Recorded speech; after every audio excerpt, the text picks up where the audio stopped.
বিগত 3 মাসে আমরা এই আটোয়ারি উপজেলার টানে কি করছি? আমরা কি এলাকা ক্ষমতা আছি? আমরা কি এমপি, মন্ত্রী, উপদেষ্টা?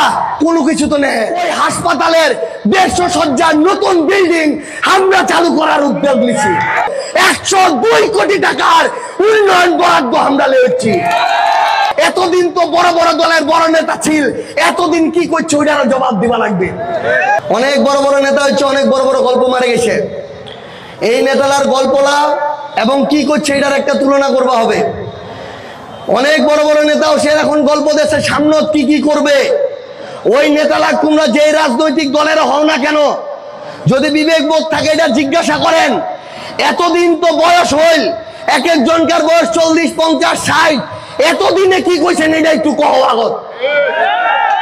বহুত গল্প দেওয়া নেতা আছে, বছরে একবার দেখা যায়নি, 5 বছরে 5 বার দেখা যায়নি। এখন যদি গল্প দেয়, ওই গল্প দেওয়ার আগত জিজ্ঞাসা করবেন এতদিন এই এলাকার জন্য কি করছেন। মি সার্জিস তোমার ছোঁয়া এইটি আইস কয়ে যাচ্ছু। বিগত 3 মাসে আমরা এই আটোয়ারি উপজেলার টানে কি করছি?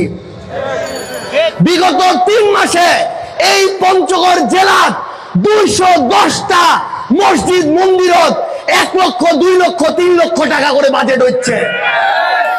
পঞ্চগড় জেলার 3 মাসে তো দূরের কথা, 10 বছরেও তোমার ওই কোন নেতা 1 লাখ, 2 লাখ, 3 লাখ করে 210টা মসজিদ মন্দিরত বাজেট আনবা পারেনি। আজ তোমার কয়ে যাচ্ছু 1971 সালের পর থেকে আজ পর্যন্ত পঞ্চগড় জেলার আটোয়ারি উপজেলার ইতিহাসে তোমার কোন নেতা 1 বছরে 10 কোটি টাকার বাজেট আনবা পারেনি। এই আটোয়ারি উপজেলার বিগত 1 সপ্তাহ আগত এই আটোয়ারি উপজেলার রাস্তাঘাটের উন্নয়নের জন্য 102 কোটি টাকার উন্নয়ন বরাদ্দ আমরা লেছি।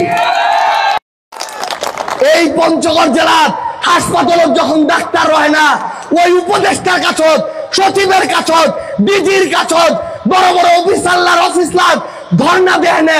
3 বারে প্রায় 10 থেকে 15 জন ডাক্তার আমরা জানে লইছি। এই পঞ্চগড় জেলার বড় বড় নেতালার দোষ যখন শেষে গেছে, যখন পঞ্চগড় জেলার রোগীরা ওই হাসপাতালত ফ্লোর লাখ 17 হচ্ছে, একখান বেড পায় না, তখন ওই অফিসে মন্ত্রণালয়ে দৌড়ায় না। পঞ্চগড় জেলার ওই হাসপাতালের 150 শয্যার নতুন বিল্ডিং আমরা চালু করার উদ্যোগ নিয়েছি। এই আটোয়ারি উপজেলার 51টা রাস্তা দেয়া হয়েছে, যেই রাস্তাটা আশা করি আগামী 1 বছরের মধ্যে প্রত্যেকটা রাস্তা পাকা হবে এবং এই উপজেলার কোন মানুষ হোক 1 গ্রাম থেকে আরেক গ্রাম, 1 ইউনিয়ন থেকে আরেক ইউনিয়ন যাইতে কোনো কাঁচা রাস্তাতে যাওয়া লাগবে না। তোমার নেতারা কাগজ জিজ্ঞাসা করেন, ওই নেতারা ক্ষমতা দোষলে কি করবে ওইটা কইবার আগত এতদিন তো বড় বড় দলের বড় নেতা ছিল, এতদিন কি করছে ওইটারও জবাব দিবা লাগবে। আমরা কি এলাকা ক্ষমতা আছি? আমরা কি এমপি, মন্ত্রী, উপদেষ্টা? কোনো কিছু তো নেই। কিন্তু মানুষের প্রতি যদি টান রহে, মাটির প্রতি যদি দরদ রহে, তাইলে ওই মন্ত্রী, উপদেষ্টা, সচিবালয়ের ধর্ণা দেয় না, মানুষের জন্য কিছু করা যায়। আমার এই পঞ্চগড় জেলার যখন হাসপাতাল দরকার ছিল, বাংলাদেশের একমাত্র মানুষ হিসেবে চায়নার হসপিটাল যেন পঞ্চগড়ত হয়, এইটার জন্য প্রধান উপদেষ্টার সাথে পর্যন্ত জায়গায় দেখা করে এসেছি। বড় বড় নেতা, বড় বড় প্রোফাইল, খালি গল্প, এক একজনের এক এক ধরনের মানুষের আবেগ লেনে চিনিমিলি খেলা। এই নাম ভাঙানোর আলাপ চলবে নি, আবেগ দেখানো চলবে নি, পাইলে কাজ করে দেখাও।